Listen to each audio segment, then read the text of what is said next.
안녕하세요. 모르면 받을 수 없는 정부 혜택, 여러분의 복지를 책임지는 복지비서 미스 킴입니다. 노후의 안정적인 소득 기반을 제공함으로써 노인의 생활 안정을 지원하고 복지를 증진하는 제도가 있습니다. 이 제도는 2014년 7월부터 시행된 제도로서 국민연금을 적용받지 못한 저소득층 노인의 소득 보장을 위해 노후의 소득 보장 수준을 대폭 상향시키기 위해 마련된 제도인데요. 선정 기준은 만 65세 이상 대한민국 국적을 가진 소득 인정액이 선정 기준액 70% 이하인 어리신 분들이 수급할 수 있습니다. 오늘은 노후를 위한 복지제도, 나의 자산, 나의 소득이 얼마까지 있어야 수급이 가능한지 어떻게 계산해야 되는지 영상으로 준비해봤습니다. 오늘도 시작 전에 구독과 좋아요 꾹 누르고 시작하도록 할게요. 노인에게 안정적인 소득 기반을 제공함으로써 노인의 생활 안정 지원 및 복리 증진을 기여하는 제도는 바로 기초연금 제도입니다. 기초연금은 만 65세 이상 대한민국 국적을 가진 어르신들 중 소득 인정액이 선정 기준액 70% 이하여야 수급 가능한데요. 2024년도 선정 기준액은 소득과 재산, 부채를 모두 합산하여 단독가구 213만원, 부부가구는 340만 8천원 이하일 시 수급 가능합니다. 선정 기준액에 충족하여 수급 가능할 시에 수급 가능 금액은 단독가구 33만 4,810원, 부부가구는 53만 5,680원 수급이 가능한데요. 그렇다면 60대 부부가구가 성남 특리시에 시가 6억 원, 공시가 4억 원 아파트를 거주하고 있고 정기예금 2억 원에 대한 이자소득 58만 원이 있고 주식 5천만 원, 남편은 국민연금 50만 원을 수령하고 있고 3000cc 자동차를 소유하고 있다면 기초연금을 수령할 수 있는지 계산해 보겠습니다. 기초연금 소득 인정액의 계산식에는 소득평가액과 재산의 소득 환산액을 더한 합계액이 소득 인정액이 되는데요.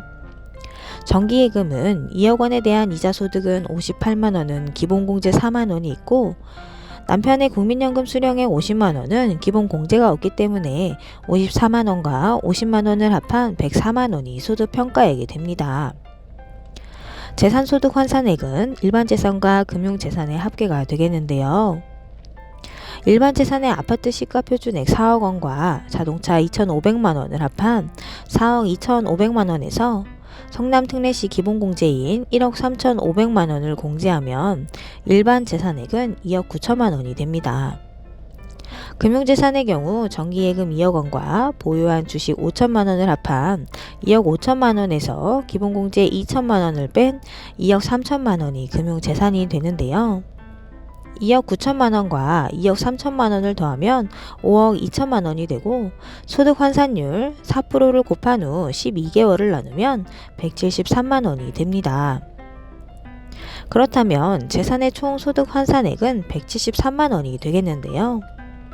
소득평가액 103만 원과 재산소득 환산액 173만 원을 더하면 276만 원이므로 기초연금 수령이 가능합니다. 그럼 얼마나 받을 수 있는지도 계산해 볼게요. 기초연금에는 감액되는 세 가지 유형이 있습니다. 국민연금 연계 감액과 부부 감액, 소득 역정 방지 금액인데요. 국민연금은 월 50만 2,200원 초과 시에 감액되기 때문에 감액되지 않습니다. 다음은 부부 감액인데요. 부부가 동시에 기초연금을 받으면 20% 감액되는 제도로 33만 4,810원에서 20%를 곱한 26만 7,840원이 수령 가능액이 되겠는데요. 부부 합산이기 때문에 수령 가능한 금액은 53만 5,680원이 됩니다. 매년 4월 25일 전년도 재산과 소득의 변동 내역이 정기조사를 통해 기초연금에 반영되는데요. 부동산의 경우 하락한 공시가격은 2024년도 4월 25일부터 반영되어 지급되고 정기예금 이자의 경우 이자를 받은 달이 속한 해 다음 해 4월 25일에 기초연금에 반영됩니다.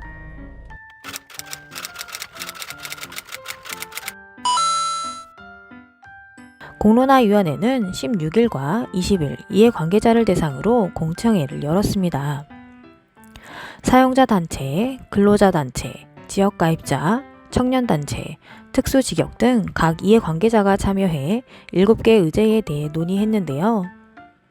특히 20일 열린 공청회에서는 제1차 공청회와 동일하게 사용자, 근로자, 지역 가입자, 청년, 특수직역단체 등 총 5개 그룹에서 각 2명씩 진술인으로 참석하여 퇴직연금의 연금화 방안과 직역연금과 국민연금의 형평성 제고 등 2개 주제에 대한 의견을 개진했습니다. 진술자들은 퇴직연금과 직역연금 제도의 정비가 원론적으로 필요하다는 데는 동의하나 각 이해관계자 단체는 제각기 다른 방안을 제기했는데요. 중소기업의 퇴직연금 확대를 위한 세제 혜택 등 마련, 기금형 퇴직연금제도 확대 등을 통한 퇴직금의 퇴직연금화, 퇴직금의 연금화 추진 시 영세 자영업자, 소상공인 등의 퇴직연금 유사 공제제도 도입, 1년 미만 단기 근로자의 퇴직연금 의무 적용, 직역연금에 대한 국가의 사용자 부담 강화 등이 포함됐는데요. 국민연금의 보험료율과 소득 대체율을 조정하는 모수개혁과 기초연금과 연금개혁에 그 초점이 맞춰지면서 기초연금에 대해 경영계와 노동계의 의견이 확연하게 갈렸습니다.